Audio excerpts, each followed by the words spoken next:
You're watching us here on Mad About Markets. On this show, we discuss a lot of interesting, unusual, unmapped industries. And today, the one that interests both Ritu and me is the books industry, or the publishing industry, so to say. Both of us are readers. Ritu, you don't read much because I don't see you posting much on Instagram about them. Well, not everybody who's reading is bookstagramming what they're reading, but fact or fiction, I mean, I love reading both, and so do you. I do too, but lately I've been reading on my Kindle a lot more than I've been reading physical books. Well, that's actually a trend that's picked up during the pandemic a lot more, and as always, let's size up this market because that's what we do here on Mad About Markets. Now, it was about 30,660 crore rupees, that is the size of the market, as of FY15 for the publishing industry. But in just 5 years, it more than doubled to 72,000 crore rupees. And come FY24, the industry is expected to cross 100,000 crores. Now, here are some facts about the publishing industry in India to give you a context of what we're really talking about. Now, India is the third largest publisher of printed books globally, and it is the second largest English print book publishing market, which is just after the United States. However, the industry remains highly fragmented, and it is quite competitive because we have more than 24,000 publishers along the market with a substantial unorganized segment as well. Now, India is a country with 20 languages officially, 1,600 plus regional languages. So it's not really surprising that almost 47% of the leisure books that you and I read that are sold in India are sold in regional languages. Now, the share of foreign publishers in India, that is estimated at around 10 to 15% of the overall market. And lastly, in terms of what are the biggest costs for the publishing industry today, it is paper, because that alone contributes, you wouldn't believe, almost 60% of the overall cost of publishing. And the way paper prices are increasing, this is only set to increase. Thank you for setting the industry up so well as far as publishing in India is concerned. But if you just take a look at the two broad segments of India's publishing industry, and the smallest part is the trade segment. This is books that you and I read for leisure. Most importantly, these are the ones which are traded in the market as well. 96% of the books in the country are actually educational books, academic books, etc. So a large part of India's publishing industry comprises of the non-trade segment, as against other countries where the contribution of the trade segment is a lot more. Now, if you just take a look at the non-trade segment, the 95% of the industry that we're talking about, 71% comprises of your educational books, which is your KG to 12 standard books, and 24% are academic books, the kinds for higher education, etc. The remaining 4%, which is leisure books, of which 47% is sold in regional languages, 55% accounts for non-fiction. A large part of that perhaps is self-help and management books as well. 25% is children's books, and fiction accounts for just about 20%. 20% of 4% is the fiction market in India. Ritu, are you a fact reader or non-fiction reader or a fiction reader? You know how they say, right? Fact is stranger than fiction, and fiction about fact. I think that is my favorite genre. But on that note, let's invite our guest on the show. We're joined by Ashwin Sanghi, who's a famous Indian author, Anant Padmanabhan, the CEO of HarperCollins India, Rajesh Pasari, who's the Managing Director of Macmillan Education, and also with us is Vikrant Mathur, the Executive Director of Nielsen Bookscan. Gentlemen, thank you very much for joining us here. Anant, I'll begin with you. What proportion of your sales are you currently seeing from physical bookstores versus online? In the pre-pandemic world, it used to be 5 out of 10 books were sold in bookstores. It's now down to 3 out of 10 books, but it's growing. We are seeing as more and more bookshops are coming up, especially for children's books. I think it's important for a child to be able to touch, feel, or even for the parent to see the book, and we're seeing that happening a lot more. So let's say at about December, let's say we were selling 70% through online, 30%. I think it'll be more towards a 60-40 as more and more bookshops open. We are seeing fantastic business in the airport bookshops. A lot more people are traveling now. We're seeing great business of physical stores for children's. Adult bestsellers tend to be purchased online because you don't have to check it for size or color, so people buy more. But the advantage there when you order online is people are buying more than one book at a time. So 60-40 will be a good mix. 6 out of 10 online, 4 physical, because discoverability, or when you know what you want, you might go online. But when you're looking for a good book to read, I think you want to stand and browse, and that's a habit that you can't take off people. Interesting perspective there. More people are traveling, so more buying from the airport bookstores, etc. And when you buy online, you obviously buy more than one book. I'm guilty of that as well. But Vikrant, coming to you, can you throw some light on the rate at which the sub-segments of the publishing industry are likely to grow at? The sectors which are growing, I think, is the educational sector, which is growing tremendously over 20-24%. And the kind of growth is coming out because of we are the largest enrollment in the school market, while we are in the higher education, we are third largest enrollment by students. If you look at the other two, which are China and US, outside that, India is the biggest market in the higher education space.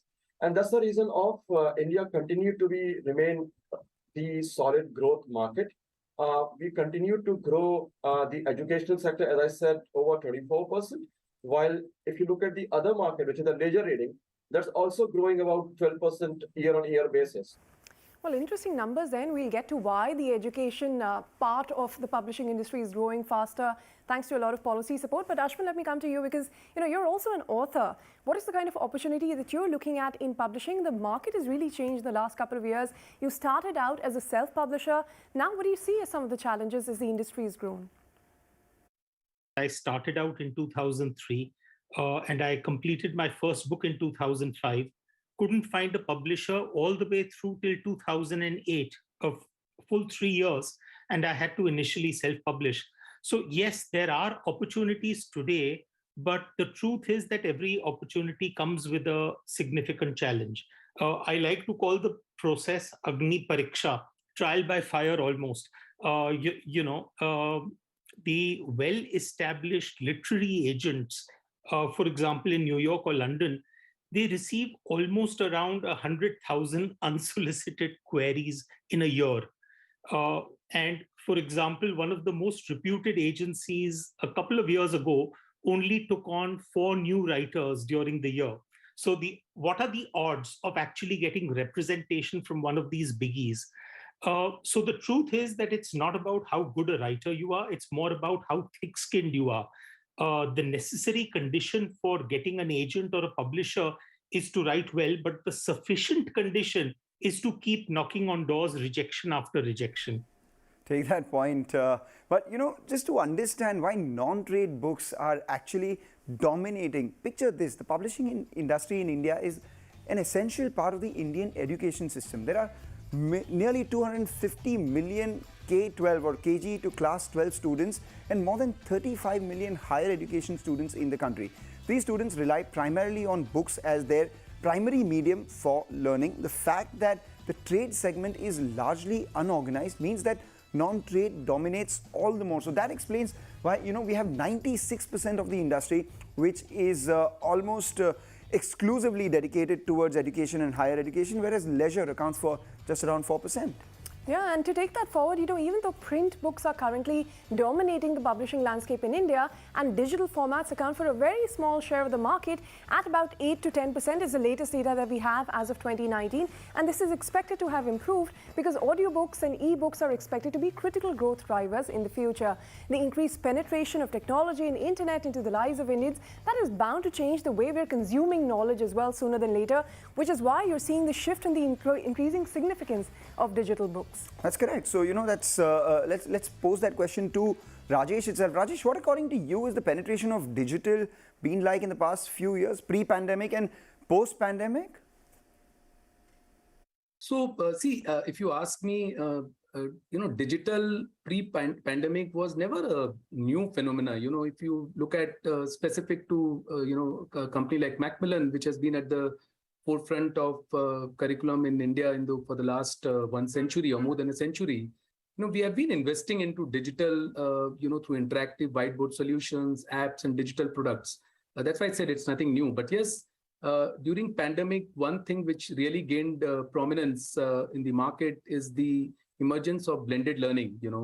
LMS solutions with a host of services built around it has actually become big, in terms of and critical for growth for a lot of publishing houses. Let's take a look at some of the emerging channels as well that could further boost the growth of the publishing market in India. And the biggest one of them all is online retail, which accounts for nearly 50% of trade books. So nearly 3% of the overall books which are sold in some titles could actually be online as well. Books are being sold via subscription and bundle packages as well. So if you are, buying books via subscription models where a book comes to you every month, or bundle packages where you get, say, the entire collection of an author, etc., that's emerging as an interesting channel. Open access, free to users. A lot of universities, a lot of academia, they're giving access to users for free to a lot of the research that they have. So that could be an interesting channel. And finally, self-publishing benefits. We've been speaking about eliminating the middleman here, whether it be D2C, whether it be, logistics or anything of that sort. Self-publishing is one of those channels which is emerging as well, where people just print their own books and publish and publicize it online. All right, let's put that question to the author. Ashwin, what are the alternate revenue sources for you now? Is it more lucrative to be an author today, or do you think you'd rather be in the publishing businesses? Today, we are now looking at an environment where people are not looking for writers, people are looking for content producers. So in that sense, you may have written a story which may have worked either well or not so well as a book, but it may lend itself very well to an on-screen adaptation, either in the form of OTT or in the form of a movie. The truth of the matter is that till the time that OTT developed, Bollywood and Hollywood worked as per their own rules. Suddenly, we've now had a situation where there is a greater democratization of adaptation platforms. So suddenly you have multiple streaming channels as well as multiple producers associated with those channels, which means obviously that that's good news for authors, because the chances of your work getting picked up for adaptation are that much higher. Very often the amount that an author may make in the form of his initial advances and subsequent royalties may be the amount may be far greater by in terms of the dollar and cents that he or she earns from the adaptation rights.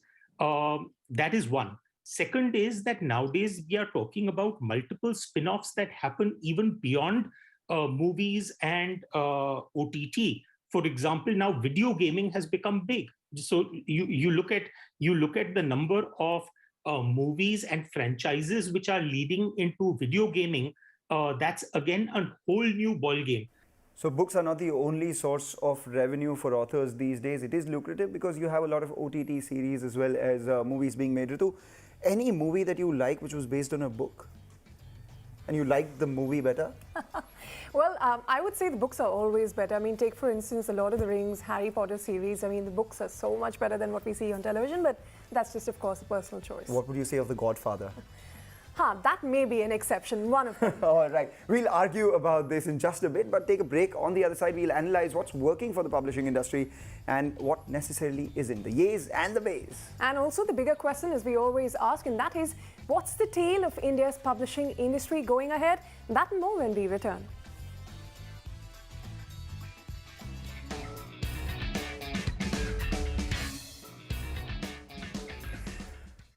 We're discussing India's publishing industry and its prospects here on Mad About Markets. 100,000 crore opportunity. Let's weigh the pros and cons. What do we call it? The yays and the mays, and as always, Mangalam loves going with the yays. I love going with the yays, the eternal optimist. So let's talk about the big, boost coming in, which is the National Education Policy, which aims to increase the pre-K, K-12, basically school gross enrollment rate to 100% by 2030. So more kids going to school, more demand for books.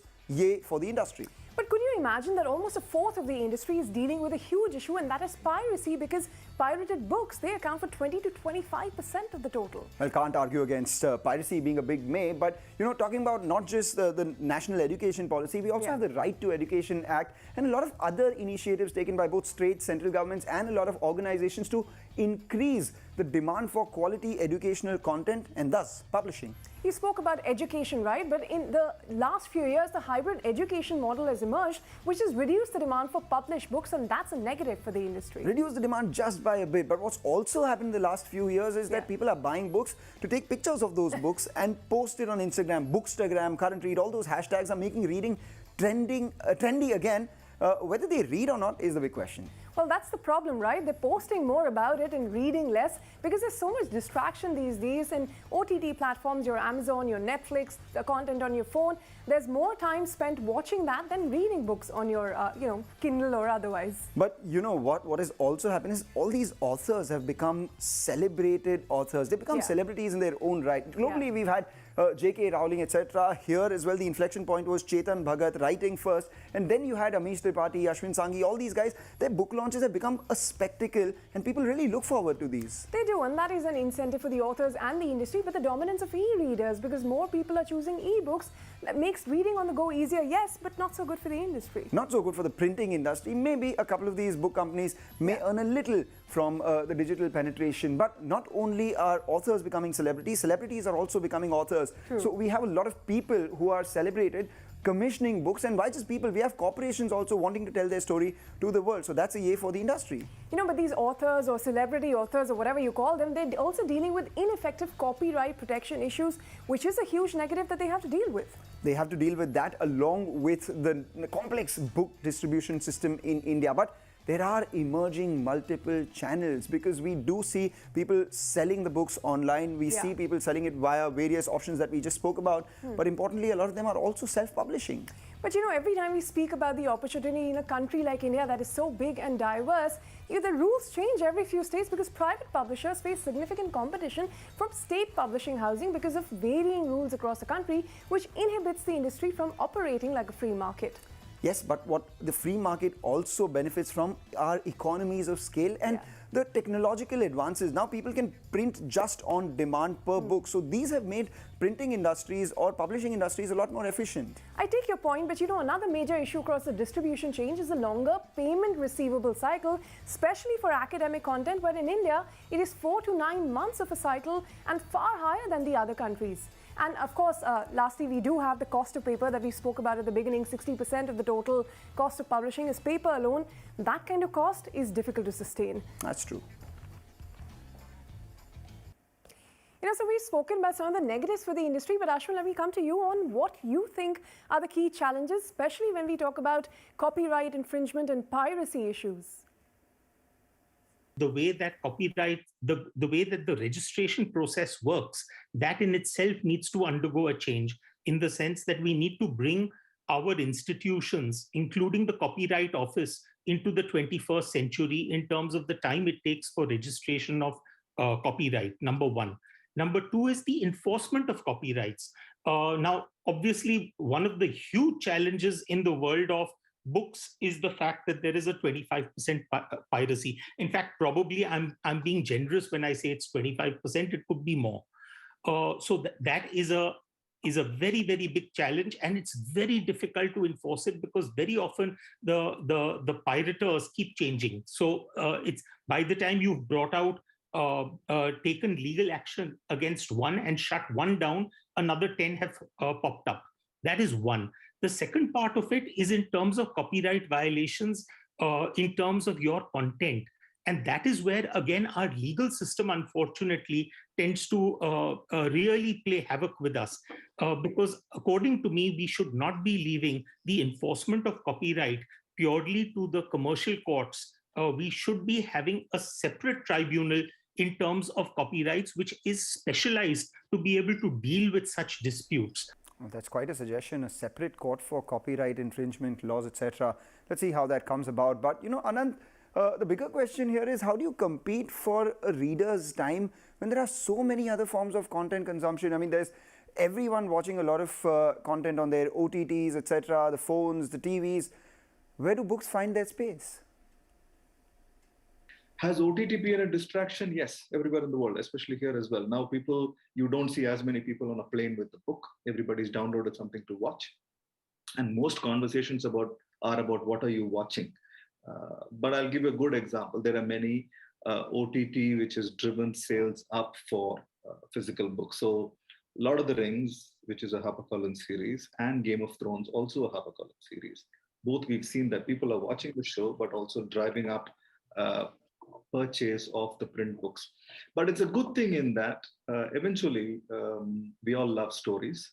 OTT platforms have fantastic storytelling. And I think the reader will also know that fiction, obviously, that's one of the reasons there's a big consumption of fiction. People will come back to buy. But it is true that we need to catch our kids young. I can think of Harry Potter as one of that inflection points where a 10-year-old Harry Potter reader would now be 25. So I think you need those points in which you're able to make a big shift from a non-reader to reader. And India is a big market of reluctant readers. So is that distraction? Yes. But should we be catching kids younger and putting a book into their hand as early as possible, making future readers to hit that big number of potentially being from the third largest to the world's largest book buying community? We can. They all help each other, is what I'm saying. Well, who would have thought OTT would drive people to go back and read those books and catch them young, like they always say, right? But on that note, we'll come to the bigger question to all of you, which is, what really is the tale of India's publishing industry? Anant, you go first, and then we'll have Rajesh tell us what he thinks. Especially in a country where English is almost first language, and we have the benefit and advantage of over 25 languages in which books are published. If a series of things happened, which is government libraries, government purchase, vibrant schools, more bookstores, I think we need 5,000 bookstores, we have 500, and online penetration the way it is, and adoption of digital, both and audio, we can be the world's largest book market. We are now number 3, and I'm very confident that we will be over the next 10 years. See, as I mentioned, the publishing industry is in for, exciting times ahead, and will continue growing in double digit for sure in the coming years as well. With paper and print, inflation at unprecedented levels, the absolute growth in the industry will also be very high, given that most of the publishers will be looking at a significant price increase in the coming years. The growth rate will also be fueled by the inclusion of pre-primary schools in the overall new curriculum structure as per NEP, because they'll be now open to using I would say excellent print quality and resources from all the leading publishing houses. If you ask me from a growth perspective, I'd see, as I mentioned, things are going to be very interesting and exciting going forward. Rajesh, thank you so much. Anant, you too. We hope that we become the largest book market in the world by 2030. Ashwin, Vikrant, thank you for taking the time out. With that, we wrap up on this edition of Mad About Markets. You keep watching the show, but also keep reading.